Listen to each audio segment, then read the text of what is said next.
Bom, a gente vai falar um pouquinho sobre o pH. Depois, na próxima aula, a gente vai conectar essa ideia de pH com o que a gente viu sobre equilíbrio químico e a gente vai ver um pouquinho sobre constante de ionização e constante de equilíbrio químico, tá? Essas coisas já foram abordadas na aula online do Centro de Mídias.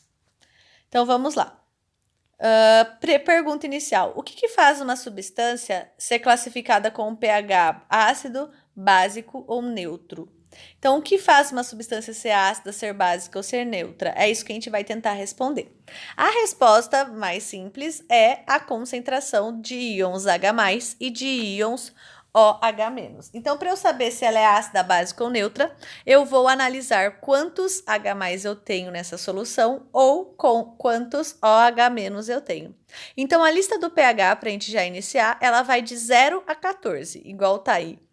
E ali tem exemplos de coisas com pH 0 até o pH 14, que são de pHs ácidos, neutros e básicos, tá? Então, vamos lá. Primeiro, o que é um íon? O íon é uma substância, uma substância que perdeu ou ganhou elétrons, tá? Os íons que ganham elétrons, eles ficam positivos. Os íons que ganham elétrons, eles ficam negativos e nós chamamos eles de ânion. Os íons que perdem elétron, eles ficam positivos e nós chamamos eles de cátion. Isso são íons. Então, nós temos duas possibilidades. O íon pode ser uma substância que perdeu elétrons ou uma substância que ganhou. Quando ele perde, ele fica positivo. Quando ele ganha, ele fica negativo. Quando ele é positivo, ele é um cátion. Quando ele é negativo, ele é um ânion. É interessante decorar, mas não é a parte mais importante decorar essas palavras.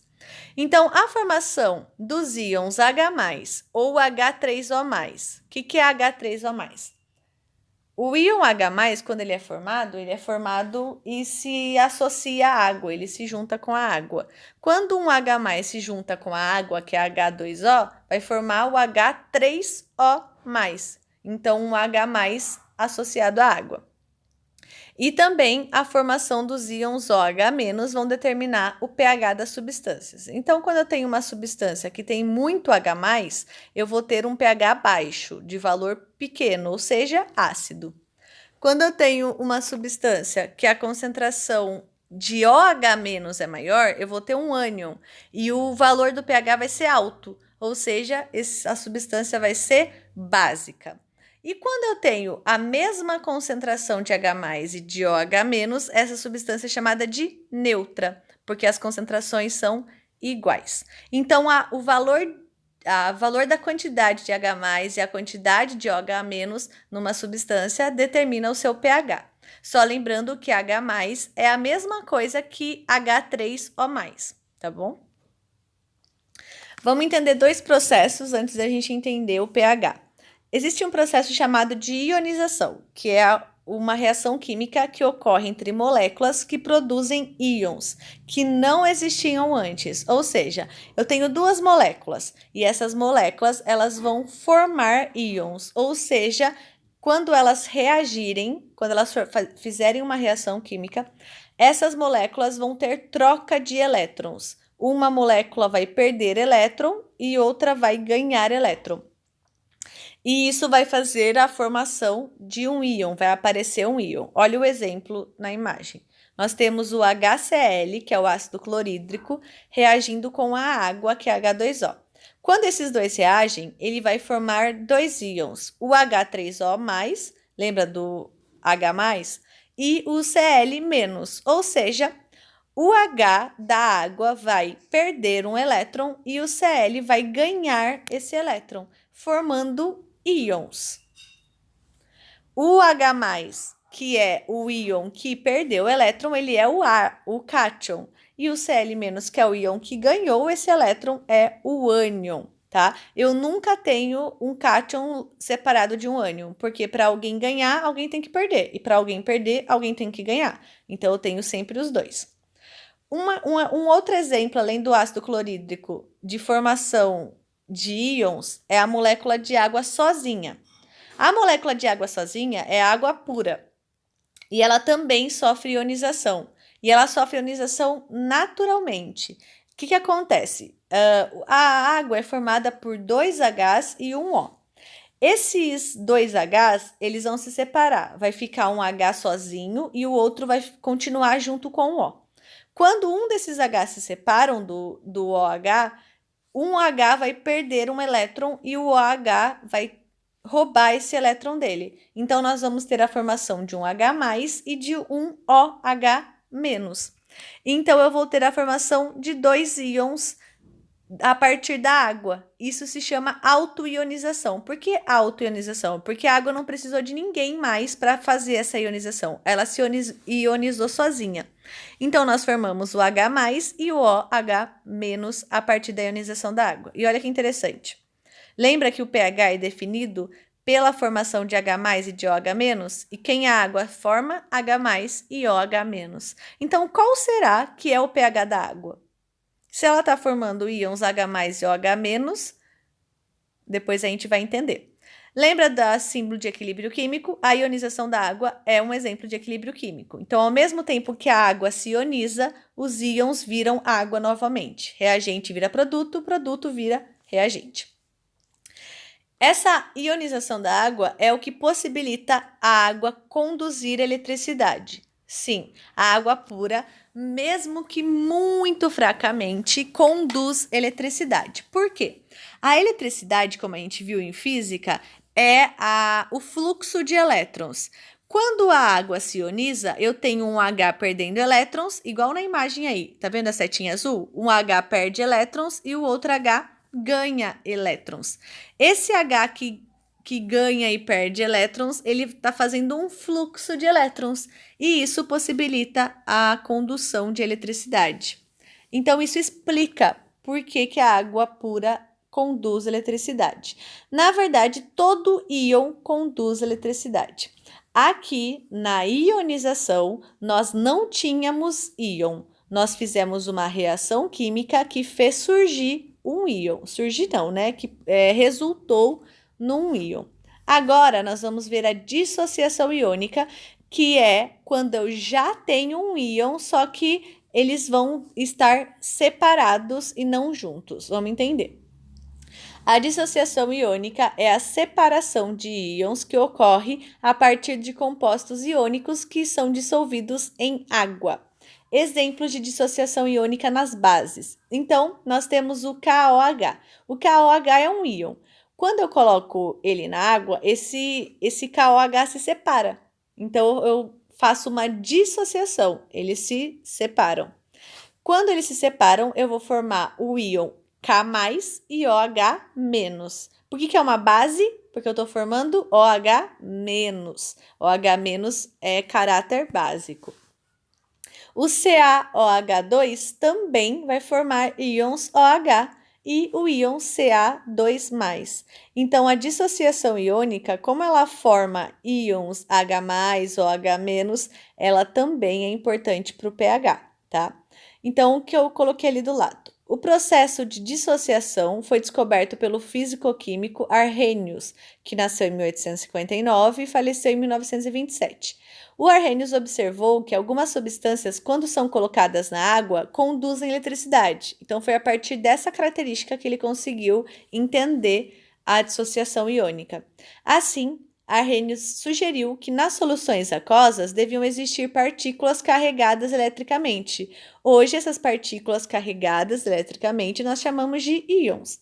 Então, um elétron sozinho carrega eletricidade, conduz eletricidade por um fio. E os íons também. Então, não são só os metais que conduzem, os íons também conduzem. Só que para os íons conduzir eletricidade, eles precisam se dissociar, se separar. E em que momento a dissociação ocorre? Quando eu misturo esses íons com a água ou quando eu vou fundir esses íons, ou seja, derretê-los, fazê-los virar líquido. Então, íons na sua forma líquida e na sua forma e misturados com a água, ou seja, em solução, vão se dissociar. A partir dessa dissociação, esses íons vão fazer a troca de elétrons, um vai dar elétrons para o outro, e eu vou conseguir a condução de eletricidade. Vamos pegar um exemplo prático? Vamos pegar o exemplo dos sais. Então, olhe lá o laranjinha aí. Algumas coisas são sais. Exemplos de sais. O sal de cozinha, que a gente conhece, que é o NaCl. O bicarbonato de sódio, que é o NaHCO3, que é usado como fermento. O sulfato de cálcio, que é o CaSO4, que é o material de que é feito o giz escolar e o gesso. Esses sais, eles resultam de uma reação química específica, que é a reação entre uma base e um ácido. Essa reação é chamada de reação de neutralização. Então, quando eu reajo um ácido e uma base, eu vou formar um sal. E essa reação é chamada de neutralização. Além de formar o sal, igual o sal de cozinha, nós também formamos água. Então, reações de neutralização formam sempre um sal e uma água, tá? Então, um exemplo do sal de cozinha misturado com a água. Então, lembra que eu falei que a eletricidade é conduzida só quando a dissociação iônica acontece. E a dissociação iônica só acontece quando eu coloco essa substância na água ou quando eu derreto essa substância, faço ela virar líquida. O NaCl, ele é normalmente sólido. Então, o NaCl que a gente usa é sólido, é o sal sólido. Quando eu misturo com a água, esse sal vai virar uma solução. Essa solução vai fazer com que o Cl se separe do Na, o sódio se separe do cloro. Olhe no desenho do NaCl como fica isso na água. O Cl é negativo. Negativo atrai positivo. Quem é a parte positiva da água? O H. Então, olhe em volta do Cl. Todas as bolinhas azuis estão voltadas para ele, porque as bolinhas azuis são os Hs e eles estão sendo atraídos pelo Cl. Olha no Na agora. O Na é a parte positiva do íon. Quem é a parte negativa da água? O oxigênio. Então, o Na vai atrair o O da água. E todos os Os vão ser atraídos pelo Na, então. Então, olhem no desenho em volta do Na. Todas as bolinhas azuis, que são oxigênios, estão voltados para o Na, que é o oposto do Cl. Então, quando a gente mistura sal com água, o que acontece? A dissociação do sal, a dissociação iônica, e a água fica toda em volta de cada átomo de Cl e cada átomo de Na. Então, voltando ao textinho do lado direito, é importante ressaltar que apenas as substâncias iônicas, como os sais, que eu acabei de explicar, e as bases, que é as substâncias que formam OH-, sofrem dissociação quando estão em solução ou fundidos, que é o que eu acabei de falar. Beleza? Então, nós temos dois momentos importantes que a gente aprende na segunda série. A ionização, que é quando moléculas viram íons. Então, coisas que não tinham troca de elétrons sofrem uma reação química em que há a troca de elétrons.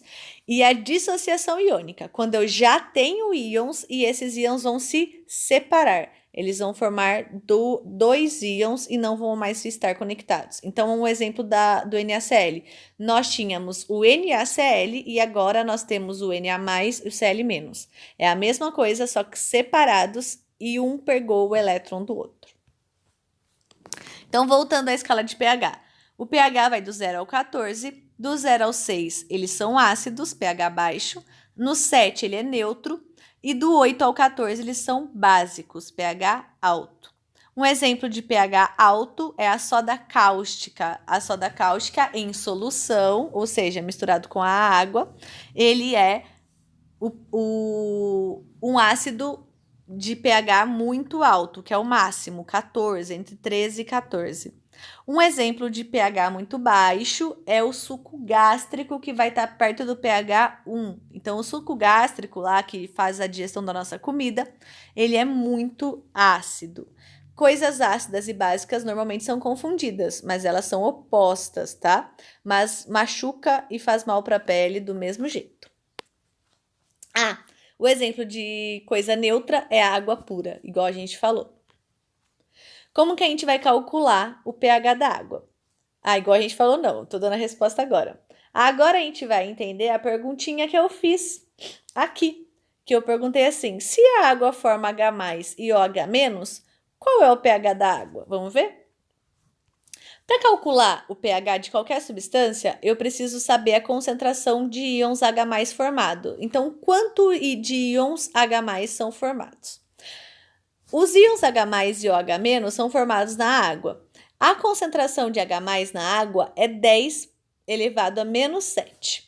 Para eu transformar isso em pH, eu preciso aplicar o log. Então, eu vou fazer menos log da concentração de H+. Então, vamos lembrar do log? O log é uma expressão em que o meu x está no expoente. Então, o expoente é o x. Então, eu tenho a base, eu tenho o logaritmando e eu tenho o logaritmo.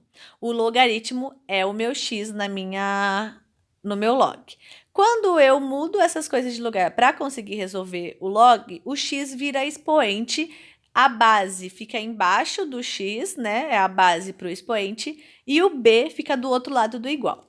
Então, vamos lá. Quem é a minha base do log do 10 elevado a menos 7, lá para o cálculo do pH? Nós não temos a letra A ali.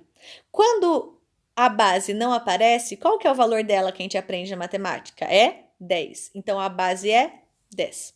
Então, vai ficar 10 elevado a x, porque o x vai em cima da base. Do outro lado, vem o logaritmando, que é a concentração de H+, que é 10 elevado a menos 7. Então, olha ali como ficou. Menos, o menos é porque é menos log, o 10 elevado a x, ou seja, a base elevado a x, igual ao b, que é o logaritmando, que é 10 elevado a menos 7. Então, ficou base elevado a x e concentração de H+ do outro lado do igual. 10 elevado a x igual a 10 elevado a menos 7. Para resolver o log, isso é o que a gente montou só o log, tá? Agora a gente tem que resolver. Para resolver log, como o expoente é o x, eu tenho que igualar as bases, porque quando eu igualo as bases, eu posso cancelar elas. E essa é a parte interessante e simples. Toda base de pH é 10. Então, as duas bases vão ser sempre iguais. Então, eu já corto a base direto. Então, a base 10 está dos dois lados, corto a base, o que ficou? Menos x igual a menos 7. Menos dos dois lados, menos quando eu tenho no x, eu tenho que cancelar esse menos. Como que eu faço? Multiplico por menos 1, fica tudo positivo. Então, x é igual a 7. Pronto, acabou o meu pH. Então, o pH da água é 7. Por quê? Porque a concentração de H+ é 10 elevado a menos 7. Mas, dona, eu vou ter que fazer esse cálculo de pH, de log, e lembrar log toda vez que eu for fazer? Não. É importante que você saiba fazer? É. Log é importante?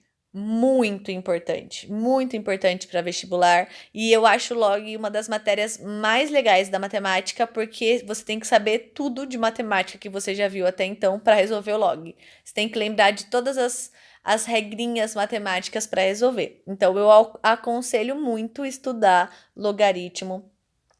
Pega vídeo no YouTube, tem vídeos muito legais resolvendo questões do Enem de log, e é muito importante o estudo do log.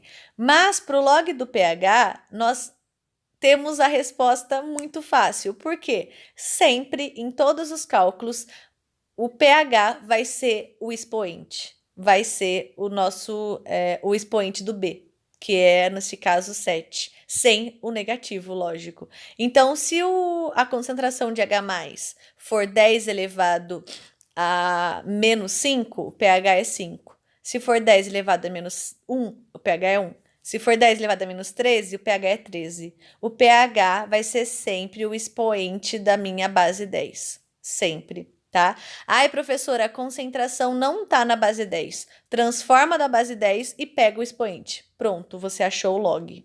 Desculpa, você achou o pH. Então, o pH da água é 7. E por que ele é 7? Porque a concentração de H+ e a concentração de OH- na água é igual. Então, o pH da água é neutro. E qual é o pH neutro? O 7. E olha aí a conta provando que o pH da água é neutro. Então, a pergunta lá para a resposta para minha pergunta sobre se a água forma H+ e OH-, qual é o pH dela? Neutro. Se a concentração dos dois íons são iguais, o pH dessa substância é neutro, ou seja, igual a 7. E o cálculo do pH prova isso. Definição importante: Arrhenius definiu o que são ácidos e bases.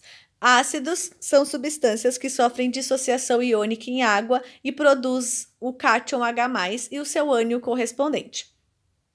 As bases são substâncias que sofrem dissociação iônica em água e produz os ânions OH- e o seu cátion correspondente. Quando eu tenho tanto o OH- quanto o H+ sendo formado na mesma quantidade, essas substâncias são neutras. Agora o pH. Lembra que o H+ e o OH se completam? Então, quando eu sei o pH, eu sei o pOH, porque eles são opostos. Então, o pH, ele mede a quantidade de H. O pOH mede a quantidade de OH, beleza? Então, olha na nossa escala ali. Nós temos o pH como 0. Quando o pH é 0, o pOH é o oposto, é o equivalente ao contrário, que é 14. O pH é 1, o pOH é 13. Quando o pH é 2, o pOH é 12. Eles são exatamente o oposto na linha. Então, se eu pergunto para vocês, qual é o pOH de uma substância que tem pH igual a 6? Você olha lá na linha e você vai, é 8.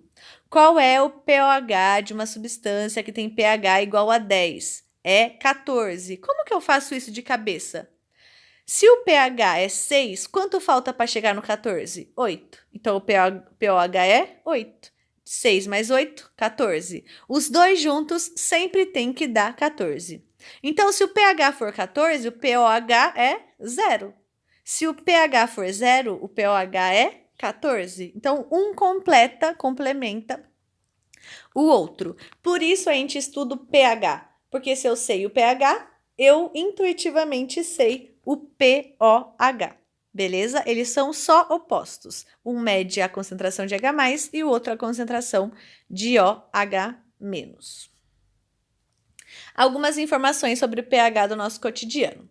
O pH da água da piscina. Vamos ver. O controle do pH da água da piscina, ou a sua acidez, é primordial não só para a qualidade da água, mas também para a durabilidade da piscina e dos seus equipamentos como um todo.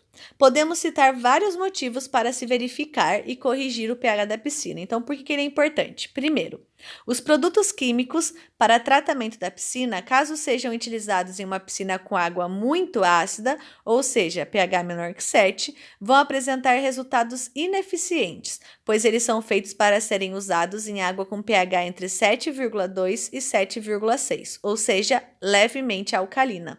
Então, se eu utilizo produtos para tratar a água da piscina e o pH da piscina não está corrigido, não está na faixa que é permitido, esse produto não vai funcionar, porque o pH vai alterar a eficiência do produto. Caso o pH esteja baixo, os banhistas vão sofrer com irritação nos olhos, na pele e nas mucosas, e as partes metálicas dos equipamentos da piscina serão danificados devido ao processo de corrosão da água. Então, quando eu tenho o pH da água da piscina muito baixo, além de irritar as pessoas que estão usando essa piscina, eu vou ter danificação de todo o equipamento por onde a água da piscina passa. Caso a água esteja alcalina, ou seja, com pH alto, os produtos de desinfecção da água terão sua eficácia diretamente comprometida, que foi o que a gente falou no primeiro tópico. Então, se o pH for muito alto, eu não vou conseguir desinfetar, porque os desinfetantes foram feitos para um pH determinado da água, que é lá próximo do 7. E por último, o resultado disso é que a água ficará turva e facilmente se inicia-se, ao invés do processo de corrosão, o processo de formação de calcário, que é aquela coisa branca que se forma nos canos, no encanamento. Então, isso é o que acontece quando o pH está alto. Quando o pH está baixo, ele vai fazer com que seja corroído, tá? Então, o pH errado dá problema do mesmo jeito para ácido quanto para básica. Como se não bastasse, os usuários da piscina também irão sofrer irritação do olho, pele e mucosa quando o pH está alto. Então, para nós, o dano é o mesmo, faz mal para nossa pele. Para o encanamento, ou ele corrói, ou ele vai formar calcário, que vai ser coisinhas brancas incrustadas no encanamento, e isso vai danificar o encanamento. O pH ideal da piscina é 7,2 para que tudo funcione. E é um valor próximo do pH da lágrima dos nossos olhos. Então, não irrita o nosso olho. Olha que interessante. Então, é muito importante que a piscina tenha um pH sempre corrigido. Outra coisa que tem pH e é importante é da água tratada, a água que chega na nossa casa. Então, vamos ler. O pH é uma medida que determina se a água é ácida ou alcalina, ou básica. Ele é um parâmetro que deve ser acompanhado para melhorar os processos de tratamento e preservar as tubulações contra corrosão ou contra entupimentos. Lembra que a gente falou que forma o calcário? Esse fator não traz riscos sanitários e a faixa recomendada de pH na água distribuída, na água que chega na nossa casa, é de 6 até 9,5. Então, de levemente ácido até um pouquinho básico. A fonte da minha informação é a Sabesp. Exemplo de exercício. A chuva ácida é um termo que se refere à precipitação a partir da atmosfera de chuva com quantidade de ácido nítrico e ácido sulfúrico maior do que o normal. Então, eu vou ter ácidos mais ácidos do que o normal. Os precursores da chuva ácida vêm tanto de fontes naturais, tais como vulcões e vegetação em decomposição, quanto de processos industriais, que são causados por nós, principalmente por causa da emissão de dióxido de enxofre e óxido de nitrogênio resultante da queima dos combustíveis fósseis.